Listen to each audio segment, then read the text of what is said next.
My dear brothers and sisters, there are moments in life when faith is no longer an idea, but an encounter that shakes the foundations of everything you thought you understood. These moments do not ask for permission, nor do they arrive when it is convenient. They interrupt routines, silence familiar voices, and confront the soul with a reality that cannot be ignored. In such moments, belief moves from the mind into the depths of the spirit. What once felt distant suddenly feels near, alive, and undeniable. This kind of encounter does not decorate faith, it transforms it entirely. Before such an encounter, many people live on borrowed faith, repeating words they have heard and traditions they have inherited.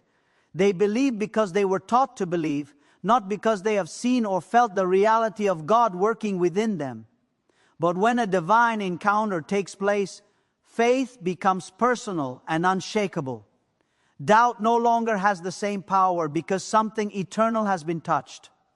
Fear begins to lose its grip because heaven has revealed itself. The soul realizes that God is not an idea to be discussed, but a presence to be experienced. A life-changing encounter exposes the difference between religion and relationship. Religion teaches rules, but an encounter reveals intimacy. Religion tells you what is possible, but an encounter shows you what is inevitable when God steps in. In that moment, the heart understands that faith is not about perfect behavior, but about surrender. Pride melts, excuses fade, and the hunger for God becomes overwhelming. What once satisfied no longer feels enough because the soul has tasted something deeper. Such encounters often come when strength is gone and human ability has reached its limit. When control slips away, grace steps in with clarity and power. It is in weakness that divine reality becomes most visible. The heart learns that God is not attracted to performance, but to dependence. Tears become prayers, silence becomes worship, and brokenness becomes the doorway to revelation. Faith is no longer theoretical, but forged in the fire of experience. After a true encounter, priorities begin to shift without effort. What once seemed important starts to feel empty, and what once felt optional becomes essential. Time with God is no longer a duty, but a desire. The soul longs for the presence it once encountered and seeks to remain there. This is where faith matures, not through information, but through transformation. Obedience flows naturally because love has replaced obligation.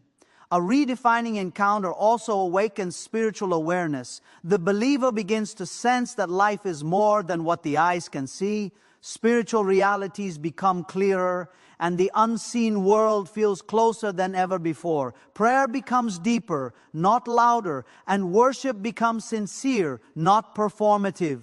The heart recognizes that heaven has always been near, waiting for attention. Faith moves from survival mode into purpose-driven living. These encounters mark the end of casual faith. Once God reveals Himself in a personal way, neutrality is no longer possible. The heart is compelled to respond, to change, to move forward. Old patterns are questioned, and complacency becomes uncomfortable. The soul understands that it has been chosen for more than routine belief. Faith now demands growth, depth, and consistency. A divine encounter also reshapes identity. The believer no longer sees themselves as weak, forgotten, or insignificant. They begin to understand that they are seen, known, and called. Shame loses its voice because grace speaks louder. Past failures no longer define the future because purpose has been revealed. Faith becomes the lens through which life is interpreted. When faith is redefined by encounter, endurance becomes possible. Storms may still come, but they no longer destroy the foundation. Trials may intensify, but they do not erase confidence. The heart remembers what it has experienced and refuses to retreat. Faith becomes anchored in truth rather than circumstances. This kind of faith stands firm even when answers are delayed. Such moments are not meant to be remembered only as events of the past. They are meant to shape every decision, every prayer, and every step forward. The encounter becomes a reference point that continually calls the believer higher. It whispers reminders of what is real when doubt tries to return. It fuels perseverance when strength feels low and keeps the heart reaching for deeper communion with God. Rather than settling for surface-level belief, speaking in tongues is often misunderstood because people try to explain it with the mind instead of experiencing it through the Spirit. It is not emotional excitement, nor is it learned behavior copied from others. It is a divine language initiated by the Spirit of God and released through human surrender. This language does not originate from thought, culture, or education. It flows from a deeper place where God communicates beyond logic. When the mind steps aside, the Spirit begins to speak with heaven. This divine language exists because human words are limited and often inadequate. There are moments when pain is too deep, confusion too heavy, and emotions too complex for natural speech. In those moments, God has already provided a way to pray without restriction. Speaking in tongues allows the Spirit to express what the mind cannot articulate. It bypasses mental barriers and reaches directly into the presence of God. What feels like weakness becomes a channel for supernatural strength. Many reject this gift because it does not appeal to control or understanding. The mind wants structure, explanation, and familiarity, but the Spirit thrives on trust and surrender. Speaking in tongues requires humility because it admits that human wisdom is not enough. It acknowledges that God knows more about the situation than we do. This is why it is powerful, because it places authority back in God's hands. The moment control is released, divine alignment begins. This language is not confusion in heaven, even if it feels confusing on earth. While the speaker may not understand the words, heaven understands perfectly. Every sound carries intention, direction, and purpose. Angels respond, spiritual atmospheres shift, and burdens begin to lift. What sounds simple or strange to human ears carries eternal weight. The Spirit is strengthened even when the mind is silent. Speaking in tongues is also a form of rest for the soul.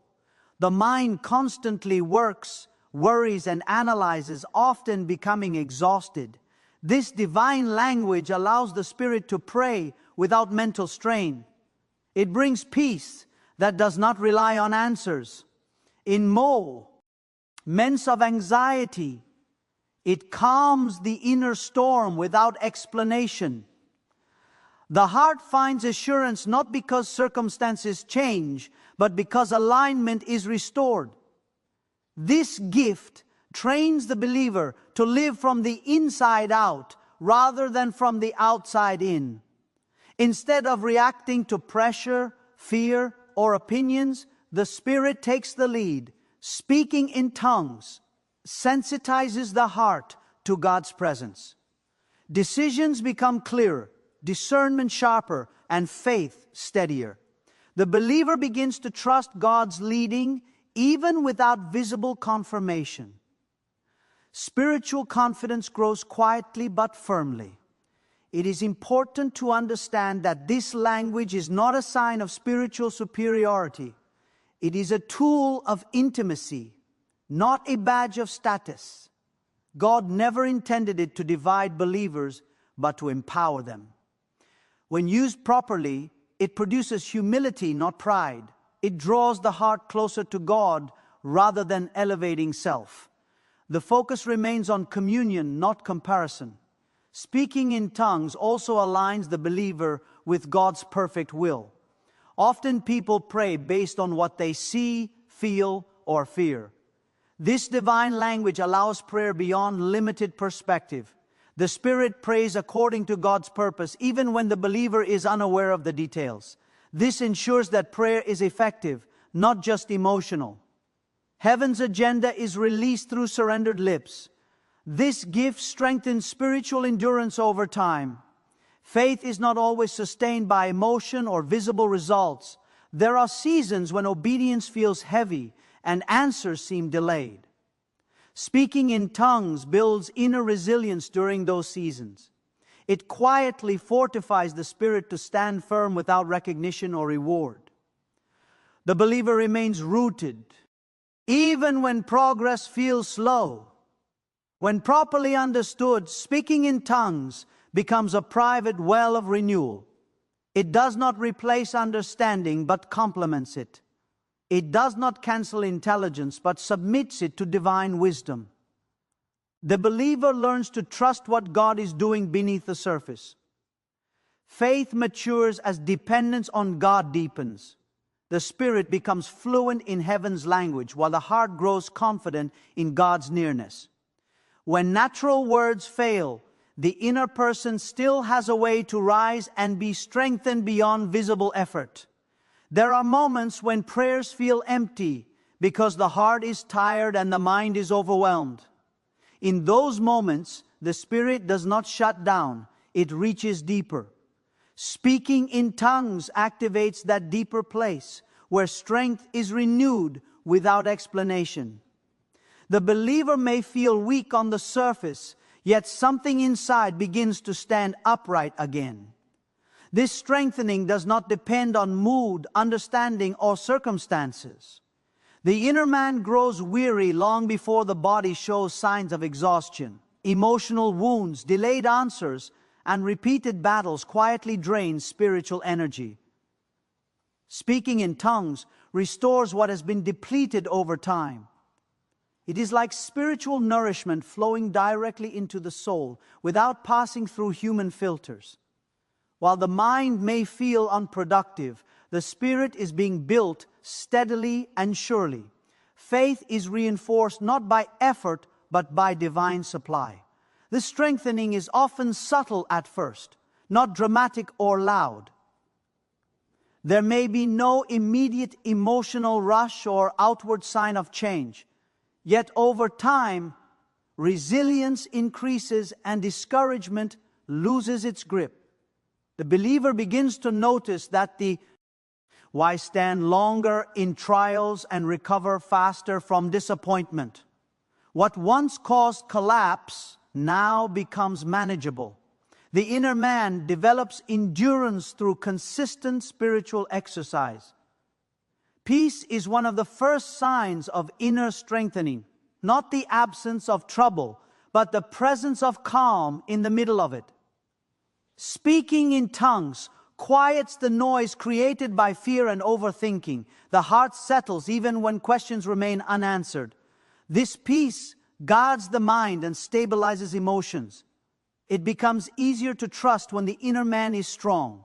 As the inner man is strengthened, faith becomes more active and less reactive. Instead of responding impulsively to pressure, the believer responds from confidence. Speaking in tongues nurtures that confidence in private moments where no one else sees. It reinforces identity and reminds the spirit of its connection to God. The believer begins to act from conviction rather than emotion. This strengthening also brings clarity to spiritual vision. When the inner man is weak, discernment becomes dull and decisions become rushed.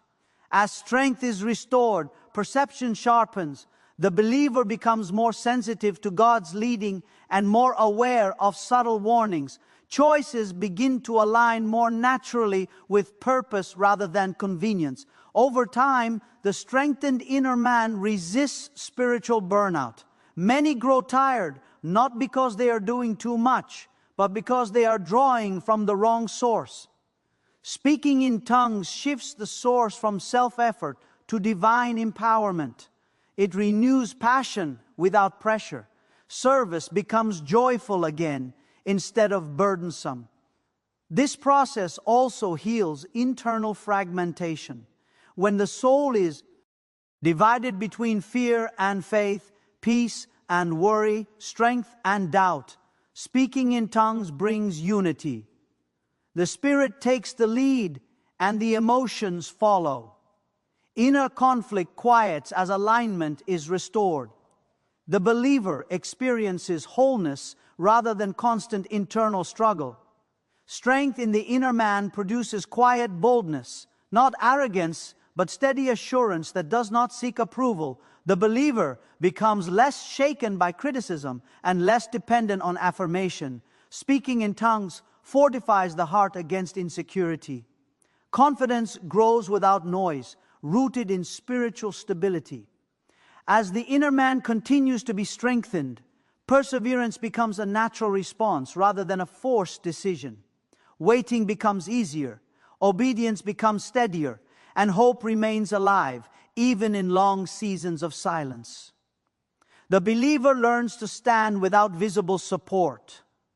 Spiritual maturity deepens as strength flows from communion rather than circumstance. What appears silent or insignificant on the surface carries tremendous authority in the spiritual realm. Speaking in tongues is not passive, it is active engagement in unseen warfare.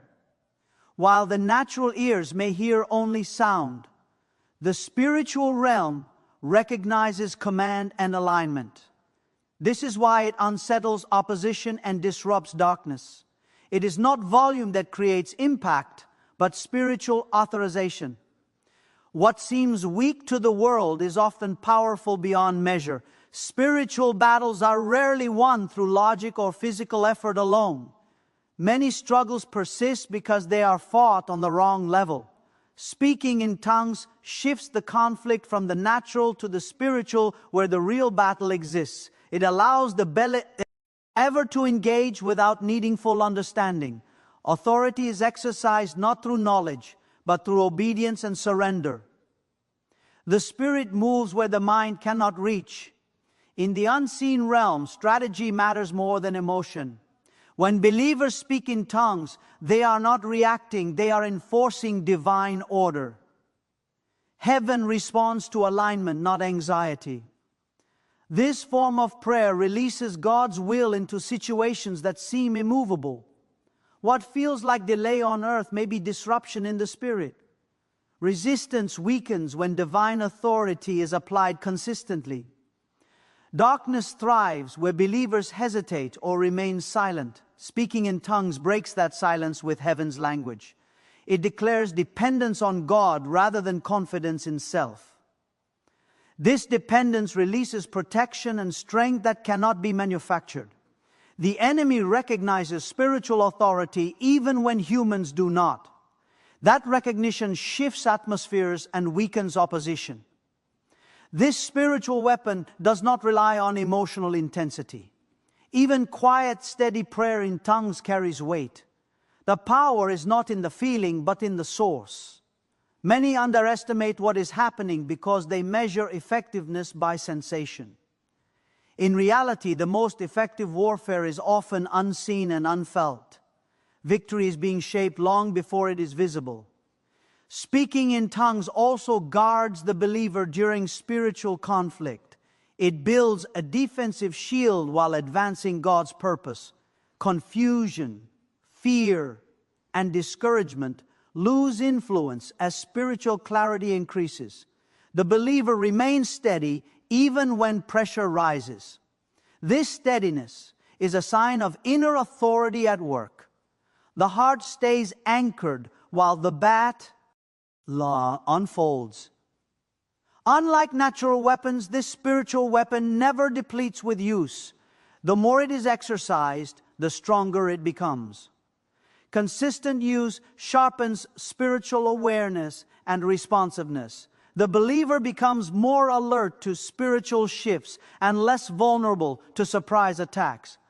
What once caused panic now meets prepared resistance.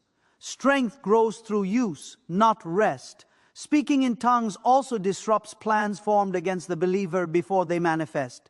Prayers are released that address threats still hidden. Protection is established before danger becomes visible. This is why some battles never reach the surface. The believer may never know what was stopped, diverted, or neutralized. Heaven handles what the mind cannot detect. This weapon functions best in humility, not in display. It is not meant for performance, but for effectiveness. Pride weakens its impact, but surrender amplifies it. When the believer prays from dependence, authority increases. The focus remains on God's power, not human ability. This posture keeps the weapon sharp and effective. As spiritual warfare continues, speaking in tongues sustains momentum. It prevents fatigue from turning into defeat. Even when answers seem delayed, authority remains active. The believer stays engaged without striving. Progress is being made beyond what is visible. The spiritual realm continues to respond to every surrendered word spoken in alignment with heaven. There is a dimension of prayer that reaches into the future before the future ever arrives. Speaking in tongues operates beyond the limits of time and awareness. While the believer may be focused on today's needs, the Spirit is already addressing tomorrow's challenges. This is preparation that happens quietly, without announcement or recognition. What feels like ordinary prayer is actually strategic alignment taking place ahead of events. Many people are caught off guard by trials because preparation never happened in advance. Speaking in tongues changes that pattern by strengthening the believer before pressure appears. The Spirit senses what the mind cannot foresee. It begins to build endurance, clarity, and courage long before they are required. When the moment arrives, the believer realizes they are not reacting but responding with stability. Readiness replaces panic because groundwork was already laid. This form of prayer deposits strength into the inner life like a reserve. When difficulty surfaces, that reserve is drawn upon without strain. The believer may not remember when the strength was built, only that it is present when needed. Speaking in tongues stores spiritual energy during peaceful seasons. That stored strength becomes vital in seasons of testing. Preparation proves its value when demand increases. Future victories are often won in unseen moments of obedience. Speaking in tongues aligns the believer with God's will even when details are unknown. This alignment ensures that steps taken later will be guided rather than rushed. Decisions feel clearer because the Spirit has already been conditioned. The believer moves forward with confidence instead of hesitation. Direction becomes natural rather than forced. This preparation also sharpens discernment for what lies ahead. When the Spirit has been active in prayer, sensitivity increases. The believer becomes